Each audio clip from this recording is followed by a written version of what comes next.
I am the Republican chick. Not a right-wing Republican, but a liberal Republican, much like that of John McCain. Am I happy with the past 8 years under President Bush? No. But do I think that this is going to be 4 more years? Absolutely not. John McCain is a leader. He knows what he's talking about. He has a lot of experience, and he's a man of integrity who protects people of this nation first. He did it when he was fighting for this country, and he did it when he was fighting for the lives of the other men who were POWs in Vietnam.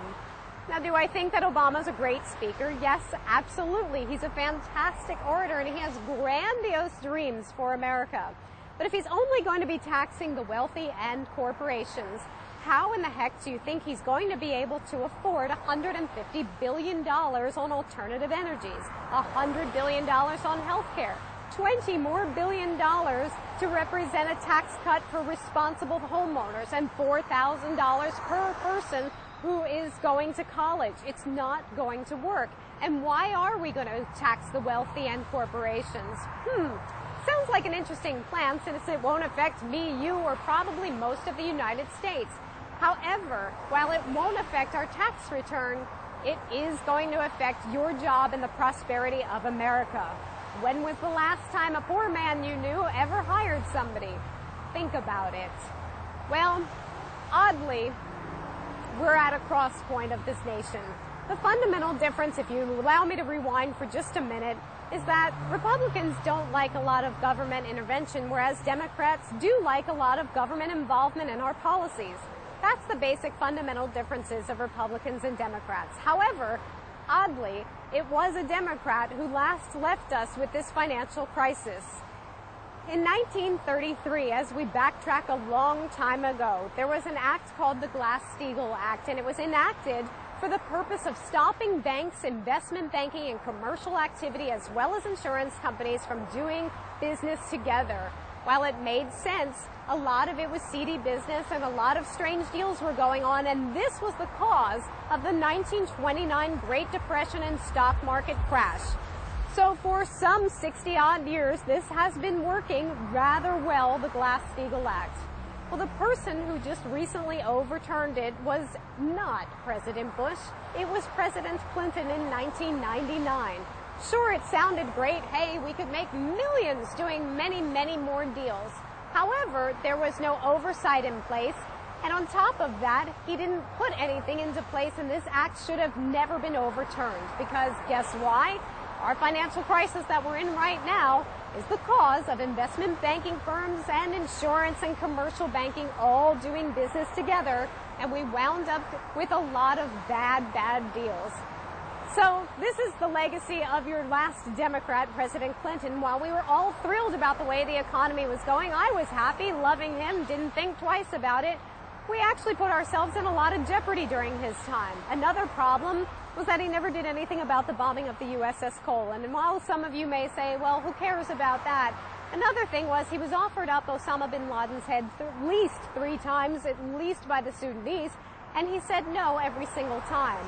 Now, can you imagine our world and how different it would be had the Glass-Steagall Act still been in effect for today, and we had a little more security knowing Osama bin Laden was in custody?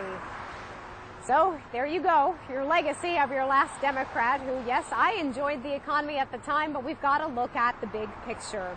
And the big picture involves a lot of other issues. Some of those issues are fundamentally wrong under Obama's plan, Obama's tax plan. It does wonders for giving tax breaks to Americans. However, it does tax the wealthy and the corporations to make up for it. These are the people who are giving you your raises. They're hiring people. These are the people who are expanding the economy because they're pouring money into research and development to innovate and make new products. Why are we going to tax these people and these corporations more? They're only going to have to cut costs, and they're going to cut costs in research and development. They're going to cut costs in the people that they hire, and they're not going to give you your raise. Is this what you want? Simply because you want a tax break? Think about it. Also, another big problem with Obama's grandiose plans is the national health care system. There's a reason why we haven't had it for all these years. It doesn't work well. Think about it. If you're going to have a national healthcare system, you're going to have to go through the government for just about everything you do with healthcare. It's already hard enough. Now we're adding another layer of problems. On top of that, it's going to cost a lot of money, and look how it's working in Europe. Everyone thinks, oh, it's fantastic. Is it really? Well, the people in London are actually pulling teeth out of their face because they don't even have good dentists to go to, if you haven't noticed. And on top of that, the dentists that they do have are actually pulling their teeth out instead of giving them cavities or crowns. And this is all because it's much cheaper under their national healthcare system. And hey, by the way, you got to bring your own toilet paper in an Italian hospital. How would you like that? There are fundamental things wrong with this national healthcare system, and it's not going to work. It can be improved, sure, and we can always put more controls in place. But national healthcare is not the way to go. Let's talk about our national security, too. If the surge is working in Iraq and we've invested all this time and money and lost soldiers in Iraq, isn't it worth finishing? Let's finish it. Let's win it.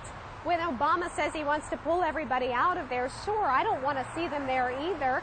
But at the same time, we need to show the rest of the world that we know how to fight terrorism. Why are we going to pull out? Give them the opportunity to go infiltrate other countries. We need to finish the job. Think about it. Think about these issues. Well, anyway, thank you for taking the time for listening to me. I'm the Republican Chick. We are going to have a few more episodes, and thanks again for your time, and God bless America.